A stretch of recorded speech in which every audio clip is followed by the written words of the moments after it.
สบายดีไปดีอ้าวมื้อนี้พาน้องนางมาบุกถึงกระตูบเลื่อยได้ล่ะมีบ่เลื่อยตัดนั่นอ๋อเนาะกินน้ำกันจะค้นเบิดนี่9 คนฮะ9 คนเมื่อวานนี้ขายผักโดยได้เท่าได้ขายผักเลย50โดยแล้วก็เอาให้แม่ถือไว้อีกโดยบัดยามอยากได้ได้บัดนี่พ่อขอนะแม่โดยแม่เคยโอ้งามบ่งามบ่โดยโอ้ยคันว่าบ่งามนี่บ่ให้ได้ โอ้ยคักแล้วเนาะนี่พี่น้อง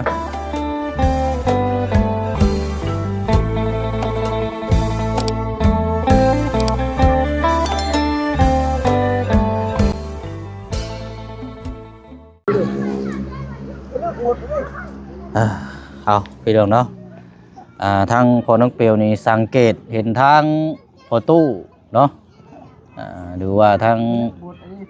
อายะบอกพี่น้องเนาะเราซ่อมบันไดพี่น้องเนาะโอ้ซ่อมบันไดเพราะว่าตัวเก่านี่มันหักเนาะแล้วบัดนี้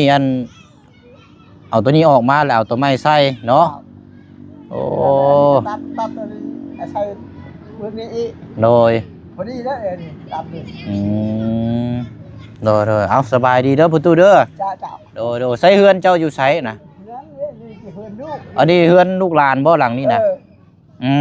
อันนี้เฮือนลูกเฮานี่โดยอันนี้เฮือนอ้ายอ๋อเฮือนนั้นเจ้าของที่ดินขายให้ทางเจืองนี่บ่โอ้มันพออ้ายโดยบัดนี้เจ้านั่นซ่อมบันไดให้ลูกหลานเนาะจ้าโอ้คือดีแท้เนาะเจ้าป้าพี่น้อยเนาะ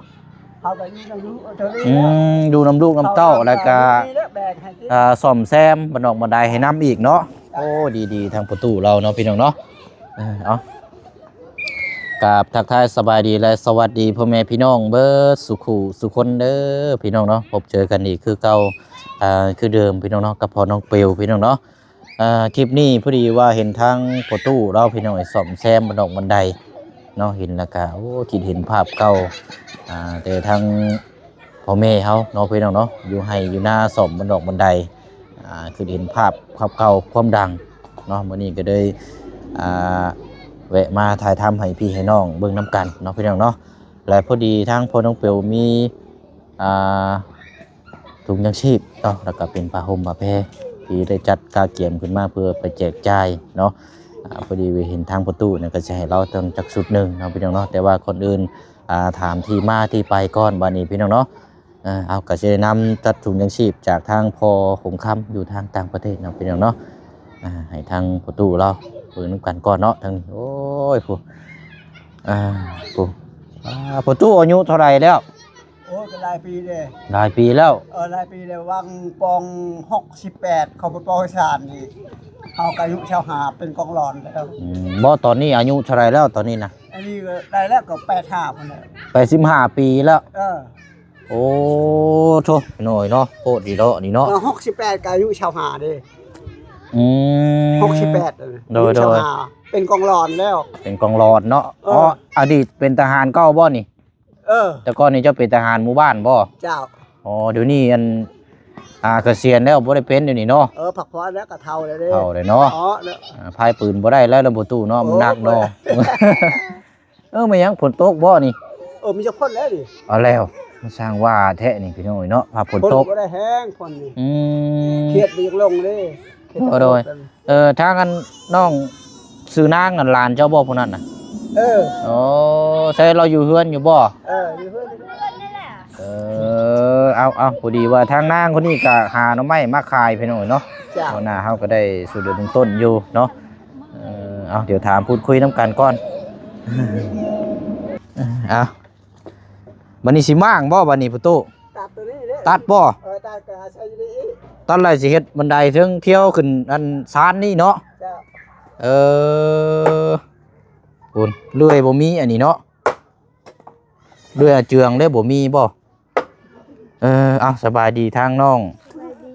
นางซื้อนางได้เนาะพวกยังดื่มได้พี่น้องตั้งแต่พวกเจอกันตั้งแต่เจ้าไปขายเนาะไม้พุ่นเนาะอันนี้บ่เฮือนเจ้าน่ะลูก เจ้าอยู่มีไผแน่เบิ่งดูบ่เสียงนี่ไม้ก่อนมีไผแน่อยู่นํเจ้าครอบครัว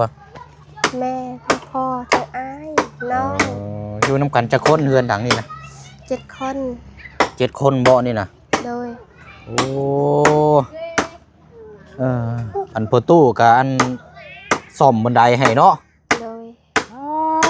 เจ้าเฮ็ดได้อยู่บ่นี่ บ่ ฮะ บ่ เบิ่งพี่น้องเอ้ย โอ้ยเปื่อยแล้วดิ มันยิพันเอาเลยบ่น่ะ เปื่อยแล้วดิ มีดปาดเอาเลยนี่เนาะอืม เน่าแล้วดิ บ่มีเลื่อยเนาะเลื่อยตัดบ่มีบ่ บ่มี ลองไปยืมน้องมาเจืองก็ได้ไปบ่เดี๋ยวเชียงสิพาไป ไป ประตูเดี๋ยวพ่อตัดกระยาเดี๋ยวเขาสิไปให้พาน้องนางไปยืมอันเดือยน้ำมาเจืองก่อนเป็นมึงเด้อ จ้า มันจะง่ายมันยังงามไปละไปพุ่นก็ได้โอ้สอบบันไดลูกหลานเนาะนี่พี่น้องเอ้ย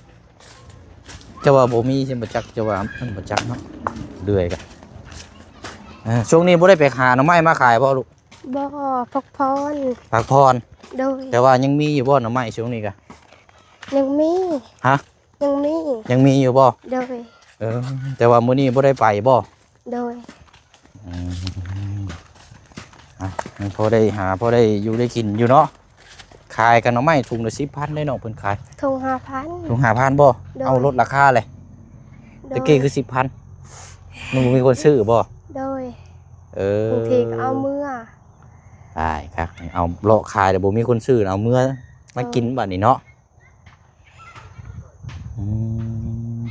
เอ้าทางน้องห้างก็ได้ถามทางเพิ่นนี่ก็ได้ละ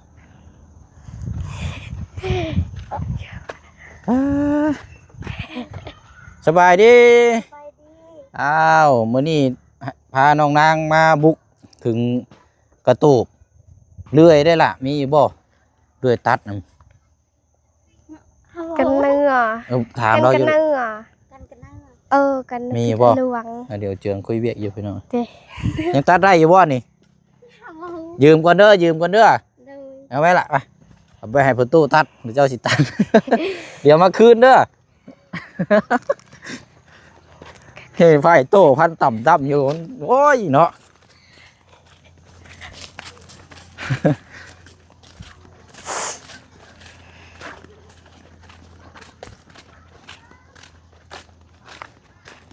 เนาะใช้บุญเป็นแล้วแหละบุญจัก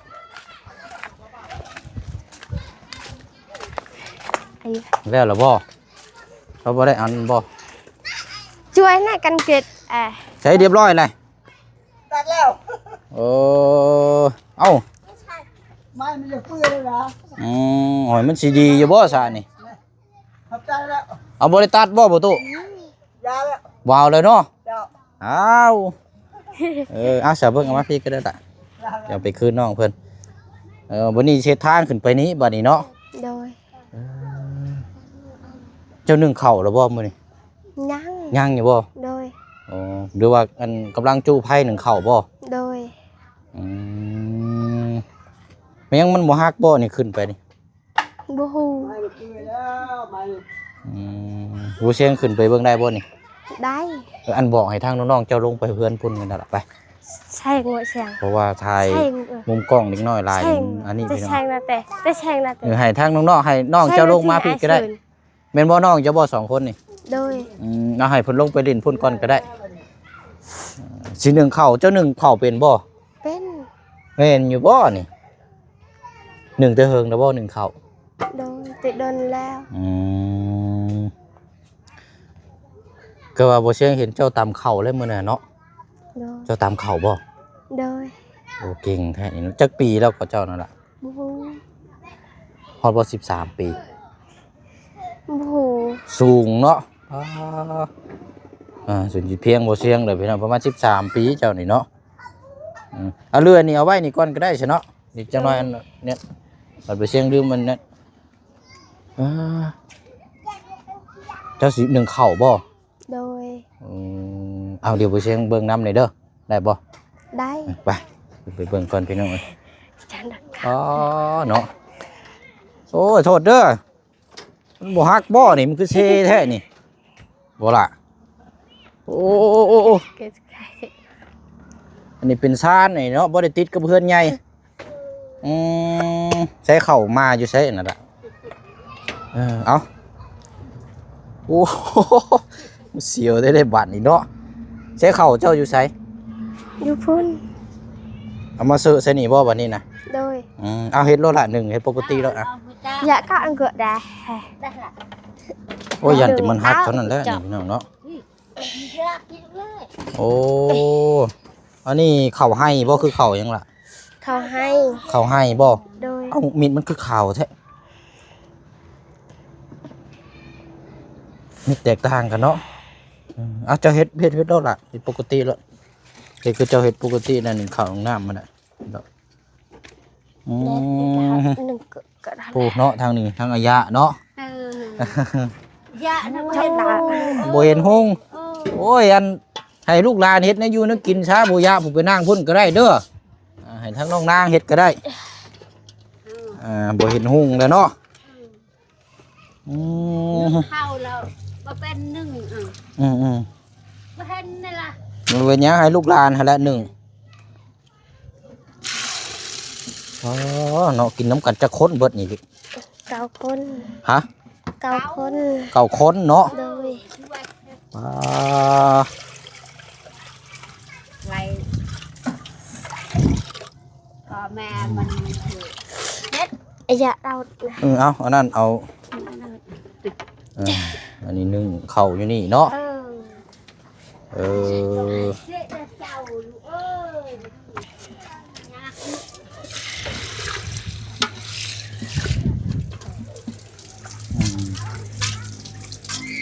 โอ้ระวังแต่นี่แท้นี่เนาะดูแดะนี่น้ำนี่เอามาแต่ใช้หลายพี่ใส่แท้นี่บ่เนาะ tắc như phun น้ำมันน้ำบาดาลบ่ เฮ็ดน้ำ อืม อ่างน้ำ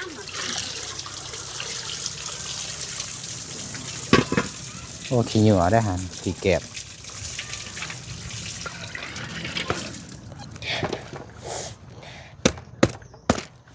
ทางน้องนางเนาะ rồi เพื่อนก็หลังใหญ่อยู่แต่ว่าก็คือว่าได้เนาะมันก็เก่าเลยเนาะมันคือคอนแท้ไผ่คือบ่ติดแท้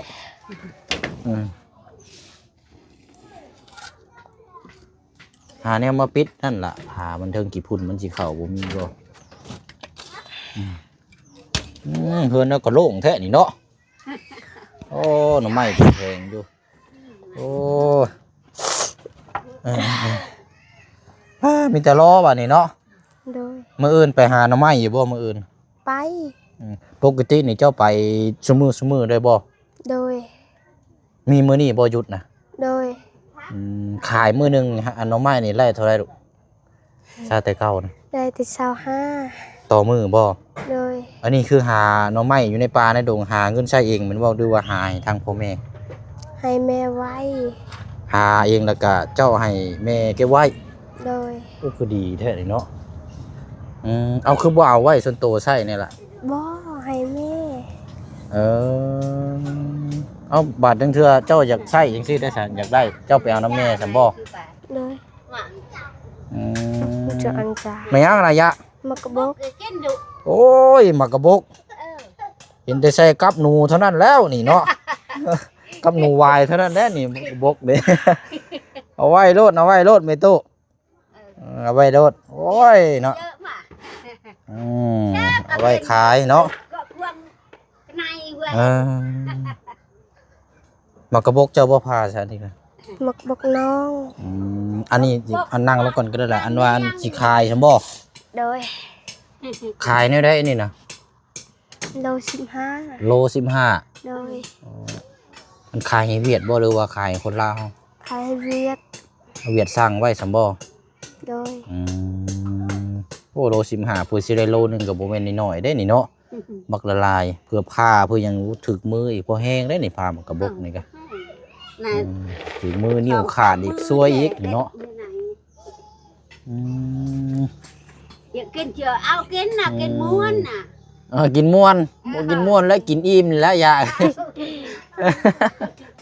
เอาไว้โลดบ่เป็นหยังดอกอันทางประตูนี่เป็นพ่อเฒ่าบ่คือบ่เป็นทางแบบใดทั้งพ่อทั้งแม่เจ้าบ่แบบใด บ่ เป็นทาง มี เป็นทางแม่บ่ กินกับเขาอ่ะนี่ครัวมันกินกับเขา แคบเบิ้นเป็นเอาเป็นในทุก เอาไว้รถไม่ตู้เอาไว้กินรถเอาไว้รถเอาไว้ให้ลูกหลานกินรถคันคนขยันนี่ไม่ได้เอาไปใส่กับหลวงใส่หนูวายพุ่นละยามนี่ เอาไปโตทึ้นพุ่นละยามสิเล็กก้อยหนูวายนี่พอผู้เชี่ยงผ่านไปผ่านมาได้ผู้ดีเห็นทั้งประตูเราเห็นบันไดแต่ว่าประตูเรากำลังซ่อมแซมแต่ว่าบ่ได้ถ่ายก่อนหน้านะพี่น้องแล้วบัดนี้ตัดมาในแม่นเฮือนเจ้าอยู่นี้เนาะ โดย สมมื้อนี้ไปหาหน่อไม้กับไปกับไผแน่ซั่น ไปกับอีจงแล้วกับอีลาดอีแต้ม น้องจง โดย น้องจงเฮือนตรงข้ามฝั่งนั้นพุ่นบ่ โดย แล้วก็น้องรัด3คนเนาะ โดย ว่าขยันไปนำกัน3คนคือเก่า โดย 4คนเนาะหมู่เจ้ามันบ่ คือคน โดย กับน้องอันเฮือนอีกน้องนึงอยู่นี่บ่เฮือนเรา เดินไป อันผู้ที่ว่าตอนนั้นบ่เชียงเจอเจ้านั่นอยู่หั่นนี่ไปแน่3คนมื้อนั้นน้องจงกับเจ้าแล้วก็กับไผอีก นัง คน ซา น้องสาเนาะ โดย เพื่อนเราอยู่ใช้น้องสา ใกล้เพื่อนอีจง อ๋ออยู่โซนเทิงบนบ่ โดย เอออืมอาหารการกินเป็นจังได๋ล่ะข้าวน้ำซ้ำปลาได้หลายอยู่บ่ปีนี้น่ะ บ่ ได้จักสอบ บ่ฮู้ เฮ้ย บ่ได้นับมา ได้หลายอยู่บ่ฮอดบ่100สอบ บ่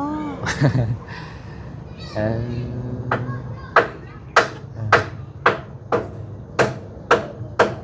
ยังบ่ยาอยู่ทางประตูเนาะขยันเนาะเราเนาะซ่อมแซม โดย เจ้าน่ะเป็นคนลูกหลานหมู่บ่บ่แม่นเนาะยังมีน้องอีก2คนอยู่เนาะ โดยน้อง3คน น้อง3คน โดย หายนึง แปลกแต่ว่าไปหาหน่อไม้ขายได้เงินนี่แหละคือบ่เก็บไว้ส่วนโตวเนาะเอาให้แม่ถือไว้ได้จักแสนแล้วล่ะ บ่ฮู้ โอ้บ่ฮู้นี่หลายแล้วจะบ่ฮอดล้านน่ะบ่จักบ่ ขายพัก เอาเมื่อวานนี่ขายผัก โดย ได้เท่าใดขายผัก ได้50 50 โดย อืมแล้วก็เอาให้แม่ถือไว้อีก โดย บัดยามอยากได้ได้บัดนี่ พ่อ ขอนะแม่ โดย แม่เคยให้อยู่บ่ เคย ให้อยู่เนาะ โดย โอ้เนาะดีพี่น้อยเอาเนาะดังนั้นแหละพอดีว่าเดี๋ยวบ่เชียงมีรางวัลเอามามอบให้เด้อ โดย เดี๋ยวสิมอบอยู่นี่เลยก็ได้เนาะ โดย ลงไปหับเอาอยู่รถบ่เชียงบ่ได้เด้อเพราะว่าบ่เชียงติดตามอยู่ตอนนั้นแต่ว่าบ่ได้มีโอกาสถ่ายทำเนาะไปละเดี๋ยวลงไปลุ่มพุ่นก็ได้เฮาบ่ฮักก็ว่าซานเจ้าเนาะเบิ่งค่อยๆเด้อ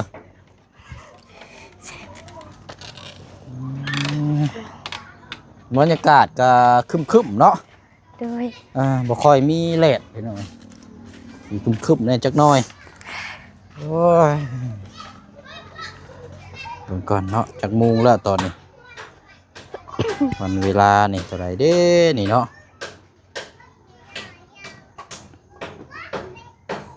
โอเคเอาเดี๋ยวจับกล้องให้บ่เชียงนะเจ้าจับขึ้นแล้วล่ะจับดีๆเด้อให้ย่างเข้ามาพิดก็ได้เบิ่งก่อนประมาณ4 โมงปลายแล้วพี่น้อยเนาะโอ้บ่มีอ่ะมาฟังนี่เด้อย่างมาฟังนี่ เอาไว้ ปึ๊บป๊าดโถ่โพดแทะนี่เนาะเอาเดี๋ยวบ่เชียงสิแบ่งให้ทางน้องเพิ่นนี่สุดหนึงพี่น้องเนาะเอาไว้สุดหนึงปึ๊บ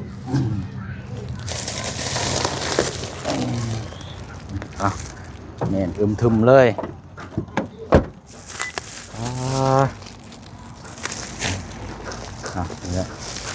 อันนี้เป็นผ้าห่มอันนี้เด้อ โดย เดี๋ยวขึ้นไปเบิ่งอยู่ซานเจ้าก็ได้เนาะ โดย มาคุยก่อนก็ได้เดี๋ยวเปิดท่ายเดี๋ยวเจ้ามาหับเอาโอ้ยมาดูโอเคเอาไปยืนฟังนั่นก็ได้เอาหนุ่มมือก่อนลูกหนุ่มมือขอบใจทางพ่อลุงก่อนไปเดี๋ยวขึ้นไปเบิ่งอยู่ซานพุ่นก่อนก็ได้เนาะ โดย เดี๋ยวขึ้นไปเบิ่งน้ำกันและอันนี้แล้วพี่น้องเดี๋ยวจังขอมุกขอบใจทางพ่อลุงคนเนาะ โดย ไปหิวเอาจับมาแล้วล่ะหิวเอาเลยโอ้เอาซอยทั้งน้องคนขยันพี่น้องเนาะถือว่าเป็นอีกคนนึงอันนี้ก็เอาละเจ้าวางลงนี่ก็ได้ขึ้นไปนั่งนี่เดี๋ยวขึ้นไปเทิงพุ่นก็ได้ไปขึ้นไปนั่งเบื้องเทิงพุ่นเจ้าบ่นี่โอเคเอานั่งลงนี่แหละลองอันน่ะออกมาเบิ่งอยู่หาผ้าเพิ่งมาเบิ่งอยู่ผ้าห่มเจ้ามีเจ้าผืนของเจ้าผ้าตุ่ม ส่งพื้น มีเจ้าผืนก็โอ้งามบ่ งาม งามบ่ โดย โอ้ยคันว่าบ่งามนี่บ่ให้ได้ โอ้ยคักแล้วเนาะนี่พี่น้องเอาลองนั่งลงแล้วก็ลองตุ้มเบิ่งอยู่หาเอาเจ้านั่งลงนี่นั่งลงแล้วก็เอาลองตุ้มเบิ่งอยู่หาคืออยู่บ่ตุ้มลองตุ้มเบิ่งอยู่ โอ้โห บ่อันโฮมเบิ่งหั่นน่ะล่ะบ่เข้าใจภาษาลาว โอ้ยจ้ะ บ่แม่นเอานี่โฮมกับโตหั่นนะ อันอ่อนไม่คุ้ม โฮมแล้วก็นั่งลงลูกบัดนี้ เฮ้ยหนักคนเนี่ยหนักไก่ ได้บ่ลองตุ้มเบิ่งนั่นแหละภาษาลาวนี่ตุ้มเด้อคุณห้องตุ้มบ่แม่นกองตุ้มได้โฮมให้ล่ะคือเจ้าคือเวลาเจ้านางกองไฟให้ล่ะนั่งลงบัดนี้อุ่นอยู่บ่ โดย เอาอันนี้เด้อบ่แซงมอบให้มีแต่แนวอยู่เนื้อกินพี่น้องมาม่าปลากระป๋องเป็นพวกปลาเด็กเป็นงัวอยู่ในนี่เด้อ โดย นั่งลงเลยดีนั่งลงเลยดี มันเยอะอยู่ นั่งถอดเอารองเท้าโอเคเอาโอ้ลูกหลานได้ เอาอันนี้เป็นครั้งอันของทางพอหงคำนะลูกเด้อ โดย ผู้ใหญ่เพิ่นอยู่ต่างประเทศพุ่นอันนี้แม่นของเครื่องของเพิ่นเบิดเลยอันนี้ผู้เสียงตั้งอยากมาหาเจ้าแล้วก็อยากมาแบ่งให้เด้อ โดย อัน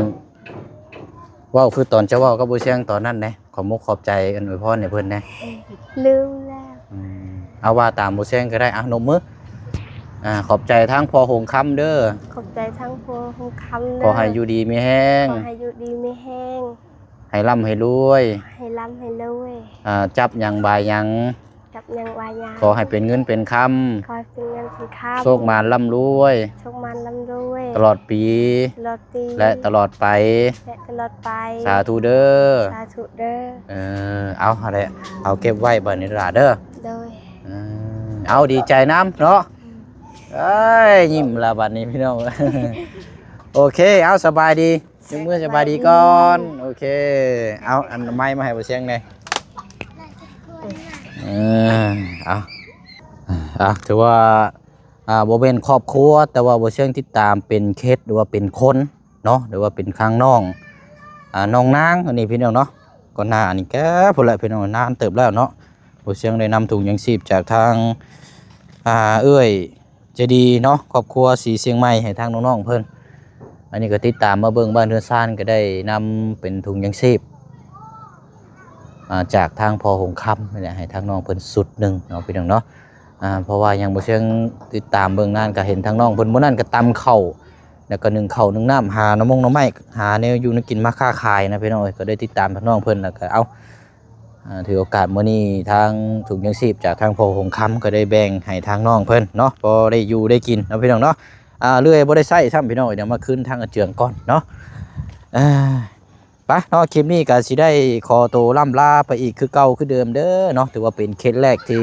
นำถุงยังชีพจากทางพอหงคำอยู่ทางต่างประเทศในมอบทางน้องนางเนาะพี่น้องเนาะ แล้วก็ติดตามเบิ่งนํกันอีกต่อไปเนาะถุงยังชีพเฮาว่าจะครอบครัวใดแล้วก็ผู้ใดที่จะได้รับเนาะพี่น้องเนาะขอบมกขอบใจขอบบุญขอบคุณสาธุอนุโมทนาบุญกับทาง